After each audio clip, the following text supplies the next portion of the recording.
ഒന്നാം ഘട്ട വെടിനിർത്തൽ അവസാനിച്ചതോടെ ഭീഷണിയുമായി ഇസ്രായേൽ. ഗസയിലേക്കുള്ള മാനുഷിക സഹായം തടയുമെന്നാണ് ഇസ്രായേലിന്റെ ഭീഷണി. ബന്ദികളിൽ പകുതി പേരെ ഇപ്പോൾ കൈമാറണമെന്ന ഇസ്രായേലിന്റെ ആവശ്യം ഹമാസ് അംഗീകരിക്കാത്തതാണ് ഇസ്രായേലിനെ ചൊടിപ്പിച്ചത്. ഇതോടെ രണ്ടാം ഘട്ട വെടിനിർത്തൽ ചർച്ചകൾ തുടരാനുള്ള സാധ്യത മങ്ങി.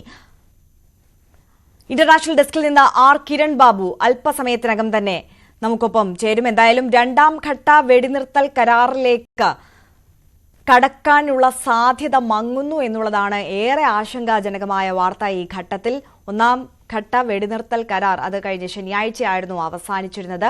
രണ്ടാം ഘട്ടത്തിലേക്ക് കടക്കും, സമാധാനം പുലരുമെന്നുള്ള ഒരു പ്രതീക്ഷയ്ക്ക് ഉണ്ടായിരുന്നു. പക്ഷേ അസ്വാരസ്യങ്ങൾ വീണ്ടും പുകയുകയാണ് രണ്ട് കൂട്ടർക്കും ഇടയിൽ എന്നുള്ളതാണ്.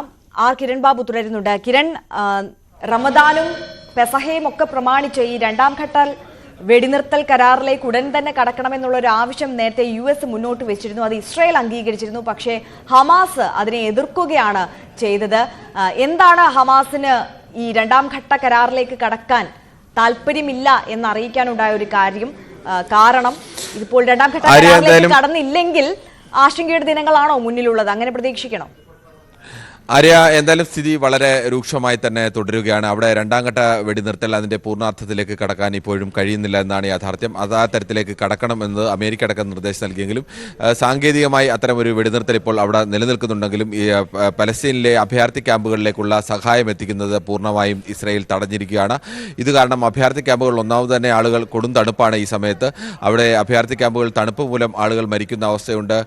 ടെന്റുകളിൽ, താൽക്കാലിക ടെന്റുകളിലൊക്കെയാണ് ആളുകൾ താമസിക്കുന്നത്. അവിടത്തേക്ക് ഭക്ഷണവും മരുന്നും അടക്കം എത്തിക്കാനുള്ള സംവിധാനങ്ങളെല്ലാം പൂർണ്ണമായും തടഞ്ഞിരിക്കുകയാണ്. അത് കാരണം അവിടുത്തെ അവസ്ഥ അത്യന്തം അതിരൂക്ഷമായ അവസ്ഥയിലേക്ക് നീങ്ങുകയാണ്. ലോകരാജ്യങ്ങളടക്കം അക്കാര്യത്തിൽ ഇസ്രായേലിന്റെ നിലപാടിനെതിരെ കടുത്ത വിമർശനം ഉന്നയിച്ചിട്ടുണ്ട്. പക്ഷേ ഏതെങ്കിലും തരത്തിലൊരു വിട്ടുവീഴ്ചയ്ക്ക് ഇസ്രായേൽ ഇപ്പോഴും തയ്യാറായിട്ടില്ല. ഇസ്രായേൽ വെടിനിർത്തൽ കരാറിൽ നിന്ന് ഹമാസ് പിന്മാറുന്നു എന്നുള്ള, അല്ലെങ്കിൽ ആ കരാർ വ്യവസ്ഥകൾ പാലിക്കാൻ തയ്യാറാവുന്നില്ല എന്നുള്ള വിഷയമാണ് പ്രധാനമായും ഉന്നയിക്കുന്നത്. എന്തായാലും അന്താരാഷ്ട്ര സംഘടനകളടക്കം ഇക്കാര്യത്തിൽ ശക്തമായ ഇടപെടൽ വേണം എന്നത് ആവശ്യപ്പെട്ടിട്ടുണ്ട്. ഇത് മാനുഷികത വെടിനിർത്തൽ കരാറിന്റെ ലംഘനവും മാനുഷികതയുടെ നഗ്നമായ ലംഘനവുമാണെന്നാണ് പ്രധാനപ്പെട്ട സംഘടനകളടക്കം പറയുന്നത്. ഇസ്രായേൽ പ്രധാനമന്ത്രി ബെഞ്ചമിൻ നെതന്യാഹുവിന്റെ വീടിന് മുന്നിൽ ഇസ്രായേൽ പൗരന്മാരുടെ അടക്കം വലിയ പ്രതിഷേധങ്ങൾ. ഒരു ജനത ഈ മട്ടിൽ പട്ടിണി കിട്ട് കൊല്ലരുത്, അവരെ ദുരിതത്തിലേക്ക് തള്ളിവിടരുത്, യുദ്ധവുമൊക്കെ മറ്റു കാര്യം. പക്ഷേ ഈ തരത്തിൽ പെരുമാറുന്ന, മാനുഷികത വിട്ട് പെരുമാറുന്ന ശരിയല്ല എന്ന തരത്തിലേക്ക് വലിയ പ്രതിഷേധങ്ങളും ഒക്കെ ഉയർന്നിരുന്നു. എന്തായാലും ഇപ്പോൾ ഇനി ഇസ്രായേലിന്റെ കണക്കിൽ 59 തടവുകാരാണ് ഉള്ളത് എന്നാണ് ഹമാസിന്റെ പക്കലുള്ളതെന്നാണ് കണക്കാക്കുന്നത്. ഇതിൽ 24 പേർ ജീവനോടെ ഉണ്ട്. ആ 24 പേരെയും ഉടൻ തന്നെ ഒന്നാം ഘട്ടത്തിന്റെ ഭാഗമായി തന്നെ 24 പേരെയും കൂടി വിടണം, എങ്കിലേ രണ്ടാം ഘട്ടത്തിലേക്ക് കടക്കാൻ കഴിയൂ എന്നുള്ള നിലപാടിലാണ് ഇപ്പോൾ ഇസ്രായേൽ നിൽക്കുന്നത്.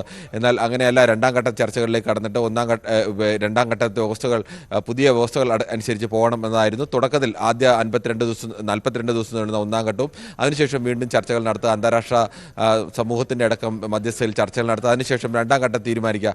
ഈ വ്യവസ്ഥ അനുസരിച്ച് മുന്നോട്ട് പോകണം എന്നുള്ള നിലപാടിലാണ് ഇപ്പോൾ ഹമാസ് നിൽക്കുന്നത്. എന്തായാലും ഈ മേഖല അത്യന്തം അരക്ഷിതമായ അവസ്ഥയിലേക്കാണ് നിൽക്കുന്നത്. ഈ മേഖലയിലെ ജനങ്ങൾക്ക്, സാധാരണ അഭയാർത്ഥി ക്യാമ്പുകൾ, ജനിൻ അഭയാർത്ഥി ക്യാമ്പിലടക്കം നിരവധി പേർ ഇന്നലെ മാനസിക വൈകല്യം നേരിടുന്ന ഒരാളെ ഇസ്രായേലി പട്ടാളക്കാർ ക്രൂരമായി മർദ്ദിക്കുന്നതിനടക്കം ചിത്രങ്ങൾ പുറത്തു വന്നിരുന്നു. അവിടെ കണ്ണീർവാതകം പ്രയോഗിച്ച് ഒരു കുഞ്ഞ് ശ്വാസം മുട്ടി മരിച്ചതിൻ്റെ വാർത്തകൾ പുറത്തു വന്നിരുന്നു. അതോടൊപ്പം തന്നെ നിരവധി കുഞ്ഞുങ്ങൾക്കടക്കം അവിടെ ശരിയായ രീതിയിലേക്ക് ഭക്ഷണം കിട്ടാതെ, അല്ലെങ്കിൽ അവിടുത്തെ ആശുപത്രി ചികിത്സാ സൗകര്യങ്ങൾ കിട്ടാതെ പ്രയാസപ്പെടുന്നതിൻ്റെ വാർത്തകളുമൊക്കെ പുറത്തു വരുന്നുണ്ട്. റംസാൻ മാസത്തിലെങ്കിലും ഈ സമാധാനം ഉറപ്പാക്കാൻ വേണ്ടിയുള്ള, റംസാനും പെസഹയും ഒക്കെ വരികയാണ്, അതുകൊണ്ട് ഈ സമാധാനം ഉറപ്പാക്കാൻ വേണ്ടിയുള്ള ഒരു അന്താരാഷ്ട്ര രാജ്യങ്ങളുടെ ശക്തമായ ഇടപെടൽ ഉണ്ടാവണം എന്നുള്ള ആവശ്യവും ശക്തമാണ്.